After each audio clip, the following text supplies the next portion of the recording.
Hello again, Auto World fans. Today we have the 1973 Plymouth Roadrunner. I guess this is a relatively recent release here. Let's see about the facts here. 1973 with a restyle for 92. So this year has all new sheet metal and then a 440 cubic inch, making 280 horsepower. That's not bad. Well, it's a heavy car though. The color is mist green. Okay, and a couple other cars from the collection. So the Roadrunner is considered a mid-class car, mid-size car, I guess. Mid-class, mid-size. I guess it was out between 1968 to 1980, this namesake. Probably not this one model, of course. It was considered a lower-priced basic trim model to the Plymouth GTX. And then this is the second generation Roadrunner, I guess, from 1971 to 1974. Okay. And then, since this is a 1973, that new sheet metal, as the front card said, it helped sales increase 40% over the previous year. And it unfortunately moved away from muscle car status, maybe considered more of a sporty car, but luxurious perhaps, not sure. Alright. I'm sure this monitor is incorrect, or that photo is incorrect. Alright, let's see what we have on this guy. Let's start with the top today. Nice, interesting graphic here, carrying over from the sides. The hood graphic looks pretty nice too. Or does it? Is it an illusion? It looks like these little black fangs here in the front are different. See, this one here versus that one. Oh, this one is on this rising surface. This one is on the flat. I don't know if that's intentional or what. You know, it gives it a strange appearance. So I think this graphic is off. I don't know though if it should be up here or down here though. I think it's supposed to be down here because looking at the 400, right? You see that line going down at that depression? It's kind of weird. So not the best printing after all. Alright, we do have a printing here, Plymouth. I don't know if it says Roadrunner there, but I think that's supposed to say Plymouth up there. Yeah, panel gap's not very nice. We got some venting here, silver around the windows. Let's take a look inside this engine bay. Can't get that. Let me get my sticky tack stuff. Long putty. There we go. It does open, so that's nice. And there's multiple colors in there. Where's the flashlight? Well, I gotta say that radiator hose, although I don't think it's connected, at least it's floating. And the engine bay is kind of deep, so I guess it's one of the better engines out there. Okay. Carrying on, we got the stark white headlights, and then I think this silver. Yeah, this whole recessed area is silver, but the lights are white. Black paint in here, and the silver around the grill as well, and in the middle. Nice that it has a license plate. So maybe this is a 440 cubic inch one.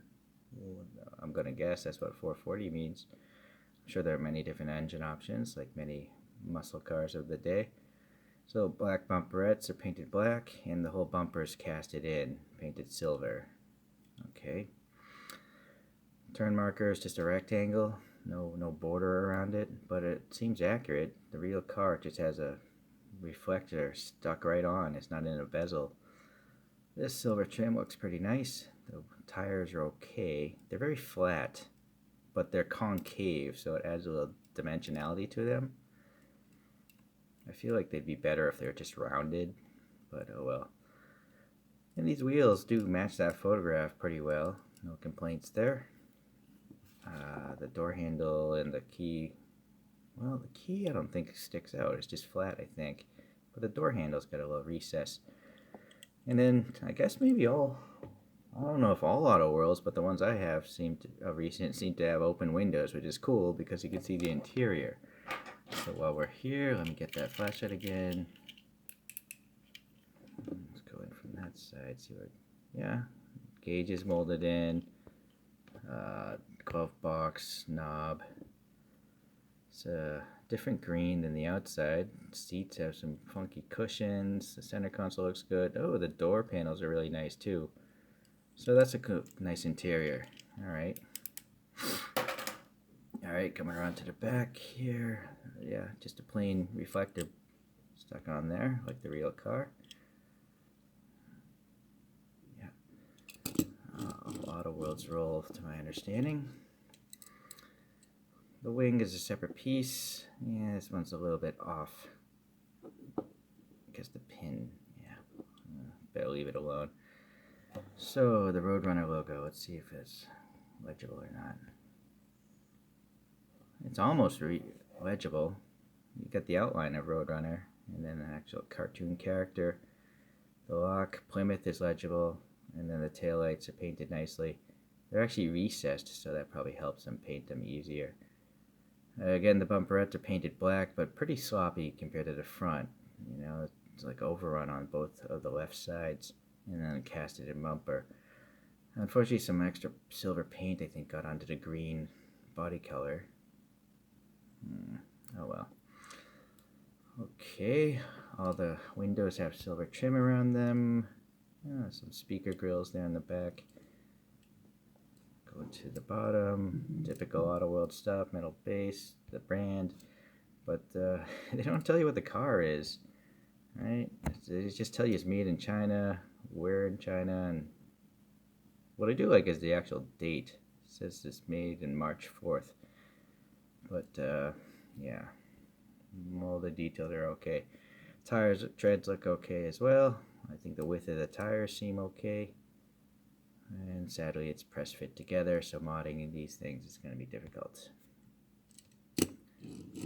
Alright, well, I think that's everything for today. I don't have enough of a big enough spin coaster, but I am slowly building up my Auto World collection here. Let's see what else we have. I got this Mustang here. I can't tell you what it is. It's a Mach 1. I forget what year. I got this ultra red Impala lowrider. I think that's a 66. And since we're talking the same time era, we have a green light Eleanor Mustang here. That one's pretty nice too. I will say though that green light is very narrow. I don't know if that's the case in real life. If I put these two Mustangs together, maybe it's an optical illusion, but it is a different body style too. But I mean, it looks significantly narrower than all three others, right? So maybe that's off. All right.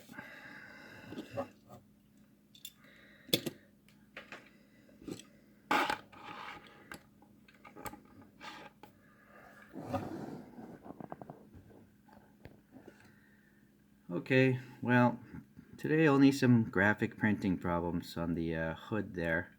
It's relatively minor. Everything else seems alright. I guess the little bumperettes in the back is a minor misprint as well, but all in all, it's a pretty good, well executed model, I think. I do really like the interior and the lack of side windows. Lets you actually see it, so that's pretty cool. Okay, well, so another Auto World is done. I guess I'll see you the next time I get another one. Thanks for watching today.